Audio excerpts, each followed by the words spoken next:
السلام علیکم ناظرین، کیا حال ہیں آپ کے؟ میں آج آپ کو ایک نسخہ بتانے والا ہوں جو کہ نزلہ، زکام اور گلے کی خراش کے لیے ہے۔ زبردست نسخہ ہے، دیسی ٹوٹکا ہے، نسخہ ہے، اس کو ضرور آزمائیں۔ ادرک آپ کو چاہیے ہوگی تازہ 1 انچ کا ٹکڑا۔ نمبر 2 پہ شہد چاہیے ہوگا 1 چمچ۔ نمبر 3 پہ دارچینی 1 چٹکی چاہیے ہوگی۔ نمبر 4 پہ کالی مرچ 2 دانے کچلی ہوئی چاہیے ہوگی۔ نمبر 5 پہ پانی جو ہے 1 کپ چاہیے ہوگا آپ کو۔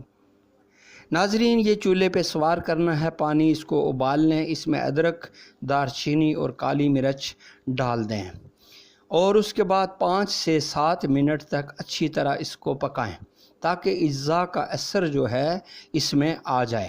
اس کے بعد اس کو چھان لیں اور نیم گرم رہنے دیں اور 1 چمچ شہد ڈال کر یہ آپ پی لیا کریں۔ دن میں 2 مرتبہ آپ نے استعمال کرنی ہے، یعنی صبح اور شام کو استعمال کرنی ہے۔ اس کے علاوہ ناظرین غرارے بھی کر سکتے ہیں۔ نیم گرم پانی میں آدھا چمچ نمک ڈال کر آپ غرارے کر لیا کریں، یہ گلے کی سوجن اور خراش میں فوری آرام دیتا ہے۔ ناظرین، ٹھنڈی اشیاء سے پرہیز کرنا ہے، جیسے آئس کریم، ٹھنڈے مشروبات۔ مکمل آرام کریں اور پانی کا استعمال زیادہ کریں۔ ناظرین، اگر آپ کو میرے نسخے پسند آ رہے ہیں تو میرے نسخے ایسے سننے کے لیے میرے چینل کو ضرور سبسکرائب کریں۔